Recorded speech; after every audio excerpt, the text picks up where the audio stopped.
These people come from afar. It's believed that they came from the Altai Mountains in Central Asia, on the border of the Mongolian steppes.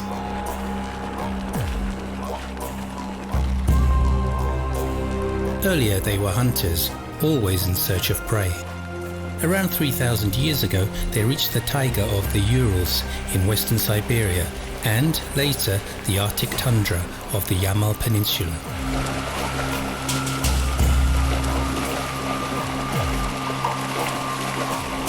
In their language, Yamal means end of the land. Here, they follow seasonal migrations of reindeer, similar to the Indians of North America, who followed herds of bison.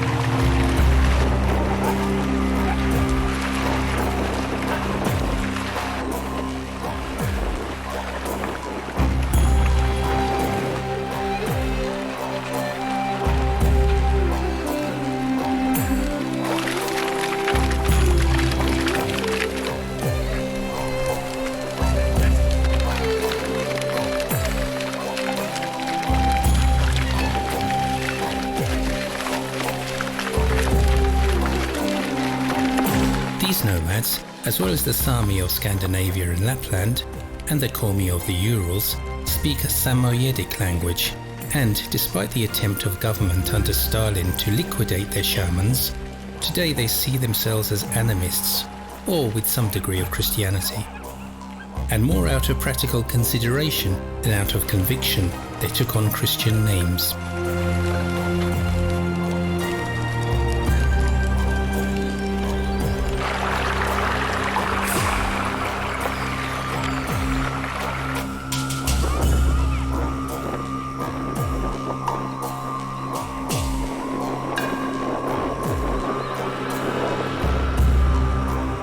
For 2 weeks we accompany a family and their long trek south, and experience at first hand how the Nenets, as these reindeer nomads call themselves, lead an extremely tough and demanding way of life.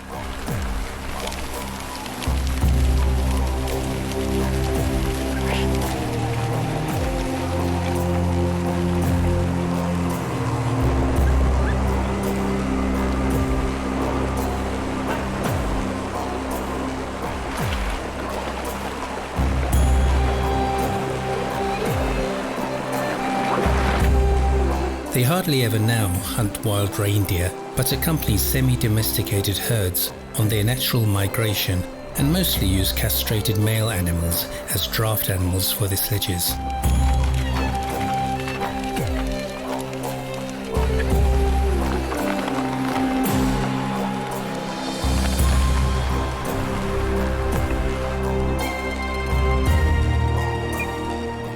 If necessary, they slaughter one of the reindeer, but usually only those that are injured or old. At the end of the autumn peregrination, they slaughter a large number of them, and close to the village on the banks of the Ob, they sell meat, skins and antlers to Russian traders.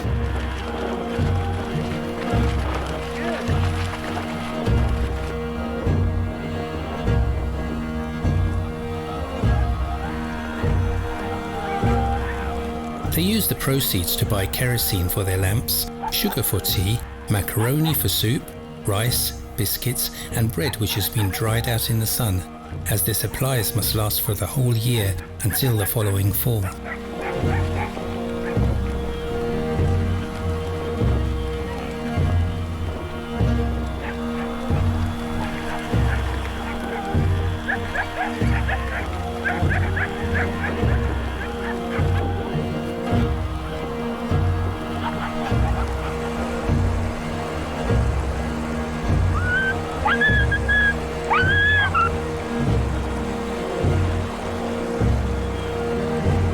The soil of the Arctic tundra cannot absorb rain or meltwater because the permafrost, which begins in summer at a depth of just 50 to 70 centimeters, is impermeable to water.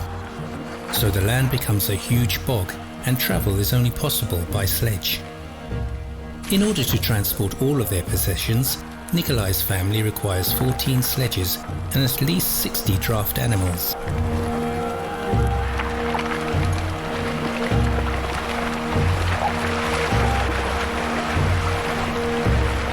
In their cyclical migrations from the grazing grounds in the north of Yamal to the winter camp in the taiga south of Ob, some of the herds cover a distance of more than 1,000 kilometers. The Ob freezes in November and the ice melts at the end of April, so crossing it doesn't pose a problem.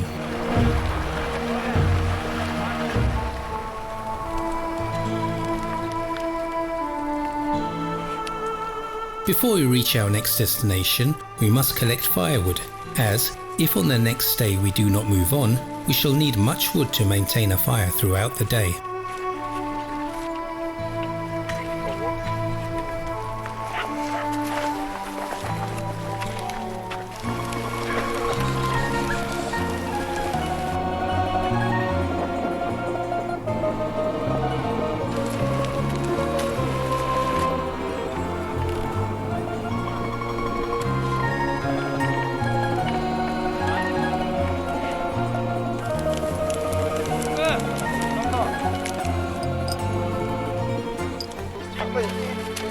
We reach our destination when darkness falls and the animals are exhausted. Nikolai's father is extremely tired, but there's still a lot to do. The long antlers of the reindeer sometimes become tangled and need to be released.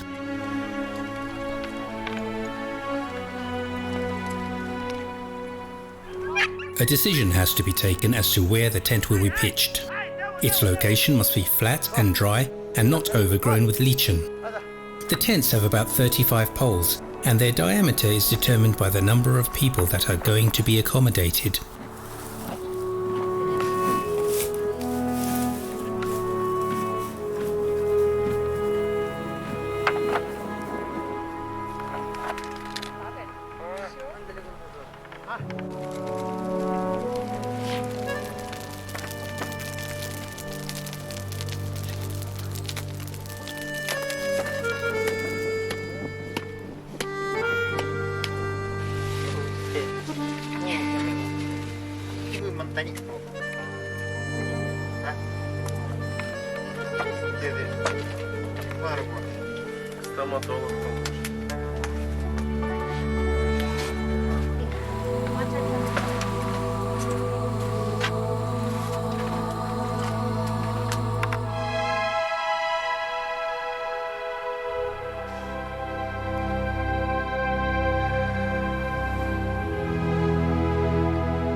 The meat supplies are frozen. To vary the daily menu, usually reindeer, hares are shot. Now, at the end of September, they have their winter coats and are therefore clearly visible.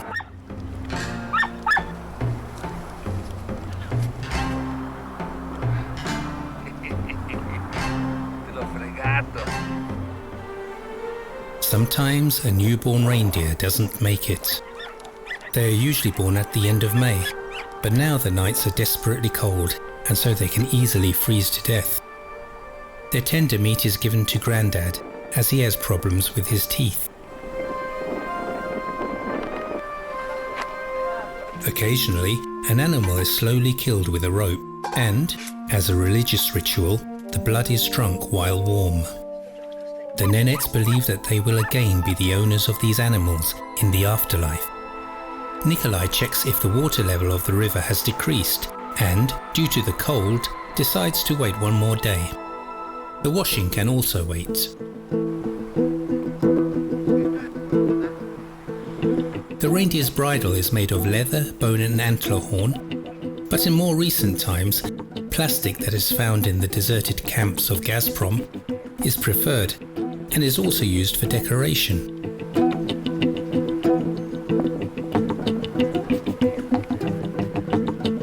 The antlers are sold to Russian dealers who resell them to Chinese and Korean pharmacists. Each year the first antlers are rejected, but eventually grow back and are initially covered with a velvety coat which dissolves in summer. During this phase, the blood continues to circulate in the antlers, and it is at this stage that they are valued as a medicine. They are supposed to assist sexual potency, a kind of organic Viagra.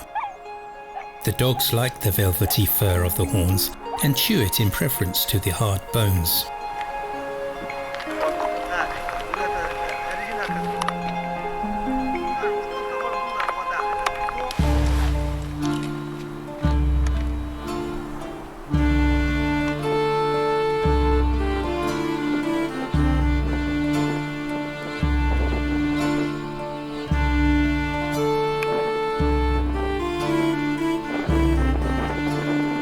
Nikolai's father uses each part of the carcass and knows all the ways to get to the tasty bone marrow. There's little left for the dogs, even though they must now work hard to hold together the herd of 600 reindeer.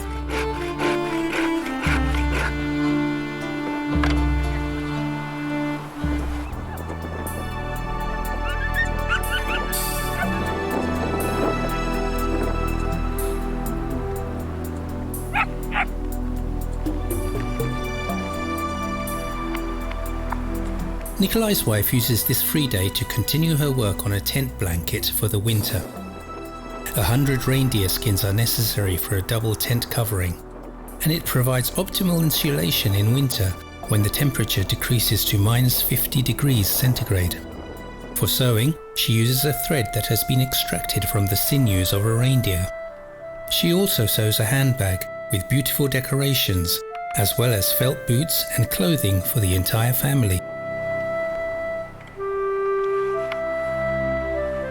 To make them water repellent, they are then smoked over a fire.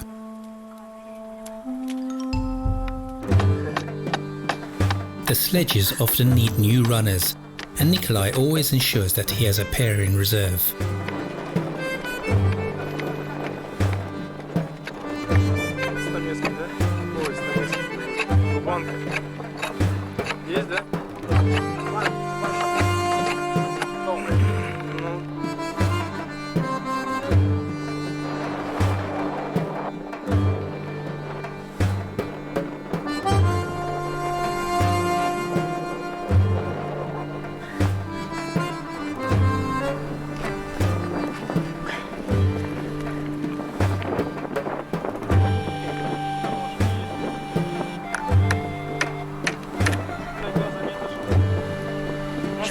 The Nenets nail a covering to the runners, which they take from the plastic pipes of Gazprom.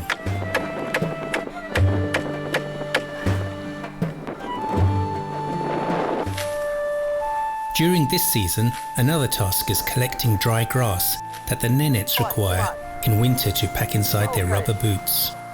When the snow has fallen, there will be no more straw. To survive in the tundra means hard work for all.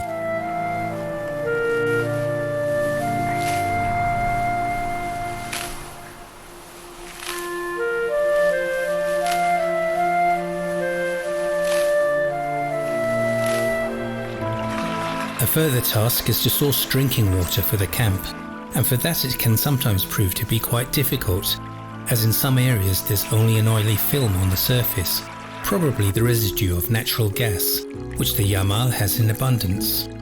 The gas is bound in permafrost, which now thaws more and more in the summer months. We take turns in chopping wood, which helps to keep us warm, while Pavel attempts to mend the teapot handle.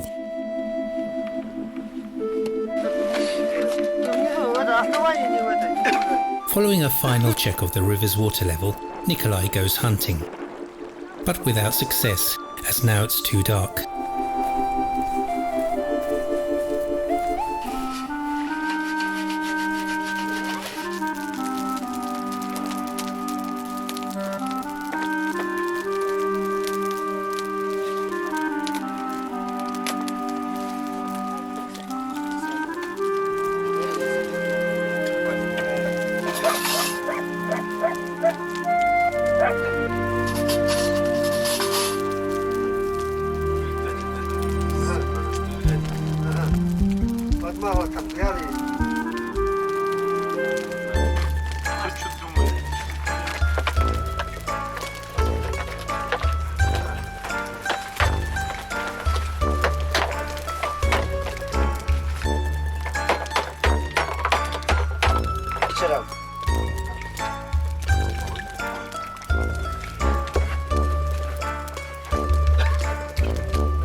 Practically all the work in the Nenets tents is done by women. Cooking, washing up and making the beds. The reindeer skins form a good barrier against the cold and moisture of the soil. In the morning it's Nikolai's wife who gets up first, makes the fire and prepares breakfast.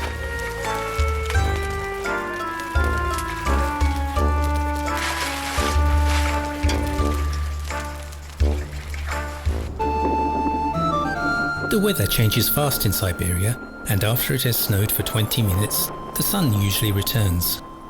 Although not always.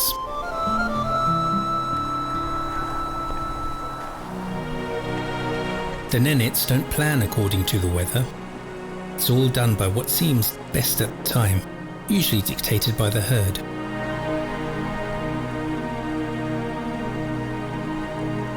It's difficult to see what motivates one to live such a life.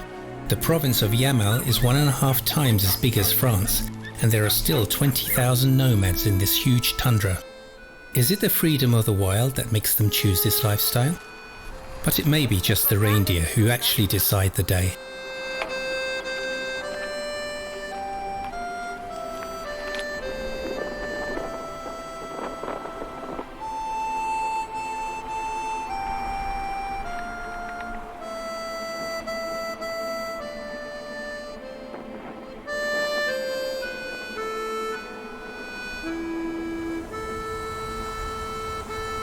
Perhaps it's the immense expanse of the tundra which helps them to breathe, the light of the sky with its play of colour, maybe the silence.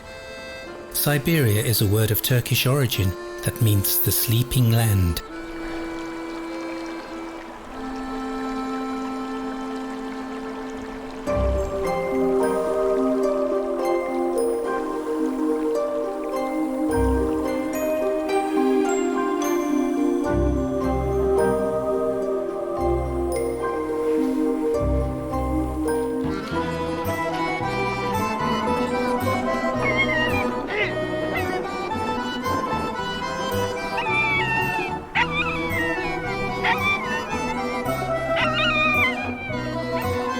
Nikolai has decided that the water level of the river has fallen sufficiently and we can risk the crossing.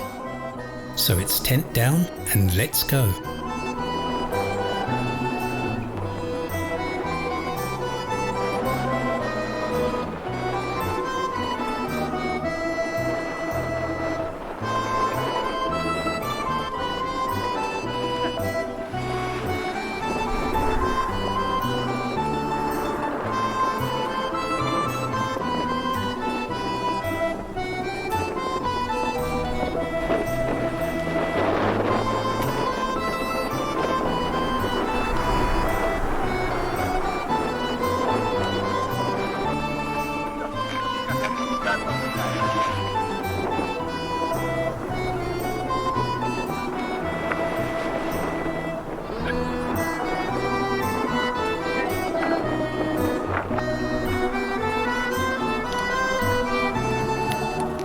There's a multitude of things to do before leaving, but there's always time to eat, even if we no longer have the protection of the tent and have to crouch down in the icy wind. It's the usual menu: Arctic raspberries, reindeer meat cooked or raw, and reindeer tongue, a house speciality. The dogs are given tender ribs and tasty bones.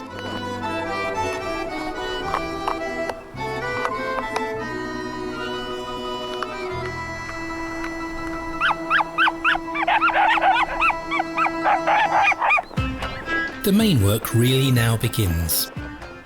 From the herd, which has now moved from the grazing grounds to the camp, around 60 draft animals for the 14 sledges must be selected, and for this only the strongest and most eager animals are chosen.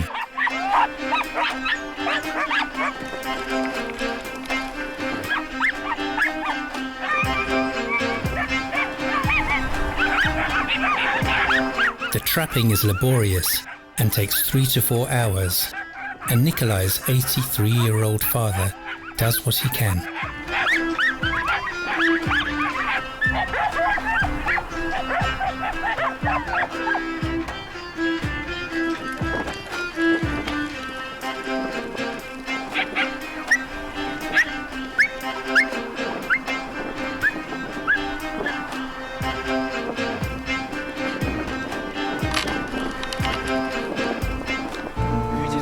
This frenetic running around of both Nenets and Reindeers has left an innocent victim.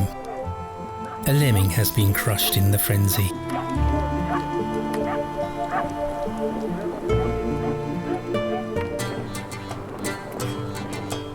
Next, the half-grown male reindeer have been rounded up. To tame the rebellious male animals, they are castrated.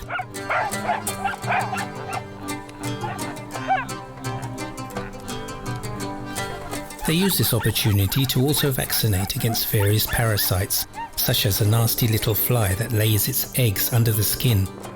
Damaged skins are naturally difficult to sell.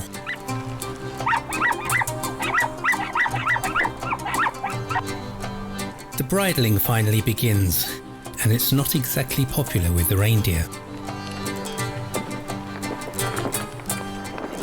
Both dogs and reindeer can now take a break, and grandfather is able to take a nap. But suddenly Nikolai shouts, "Dawai, dawai," off to the river.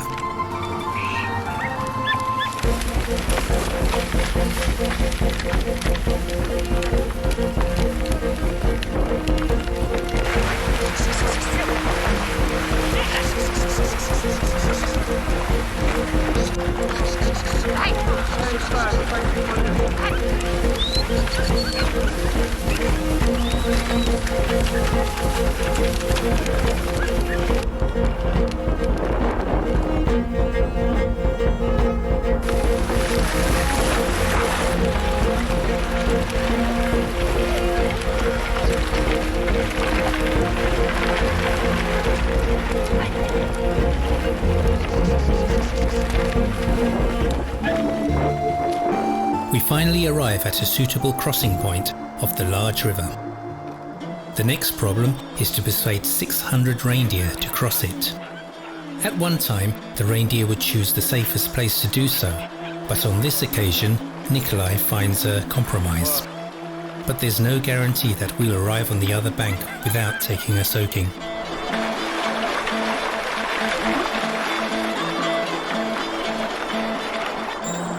Luckily, everything went well. The calf is as hungry as a bear, and the dog's teeth chatter with the cold.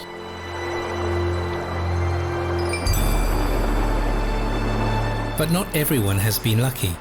A distant relative of Nikolai loses control and takes a full dip. We make a fire so that he can dry himself, but he takes no notice. Perhaps his pride was hurt by the involuntary dunking. In the 1930s, the Nenets had to send their children to cities to state school and then to do military service.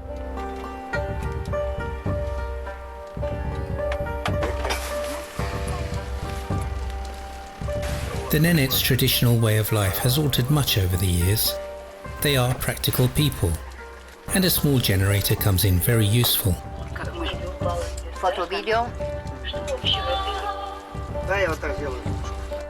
Who knows that if in the future the Nenets will re-evaluate the freedom of life that the tundra offers. Their dogs have already learned to use the plastic lids of the gas pipes as a surfboard. Although we are at the end of our journey, Nikolai and his family still have hundreds of miles ahead of them in order to reach the winter camp in the taiga south of Ob.